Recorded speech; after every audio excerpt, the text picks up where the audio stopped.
Welcome to a video from dislifestyle.com. Quick Windows 11 build to look at. This is 26090 for Windows Insiders on the Dev and Canary channels.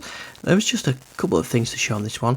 First one is around widgets. Something that I wanted for some time is that you can now switch between your feed, which is the news feed, and your widgets.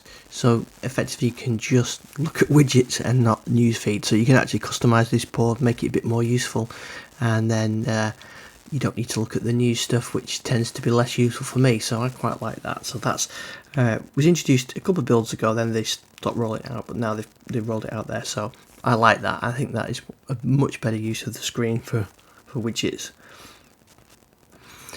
Right, the rest of the changes are fairly minor. They've changed some of the SMB server message block protocol changes, so this is more around security side, so I'll include somewhere on the dislifestyle.com. Check that out if you're interested, but it's around adding signing and encryption. Some of the things with this build is you notice the watermark isn't visible down in the bottom right. This said this is normal and it'll return for future builds. So we're in Windows 11 24H2 at the moment, so that doesn't mean that this is the build of 24H2, but it could be. We'll have to wait and see, but that looks like that things are getting completed on 24H2 anyway, getting close to completion. See, on Dev or Canary, and at some point Canary will venture off and do its own thing. There's some issues with gaming, calling video stutters has been fixed with this one.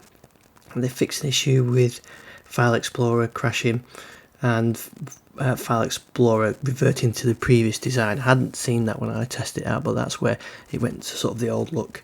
And they fixed some issues with monitors as well. There is a new known issue, and that is shutdown not working, and they're working on that. And there's some known issues with Copilot around voice access and using ink. But that's the main changes. The widgets, I like that change. That's a definite positive change. You can find out more on the dislifestyle.com and go on our YouTube channel, and you can find loads of Windows videos, music tech videos, and lots more. Thanks for watching.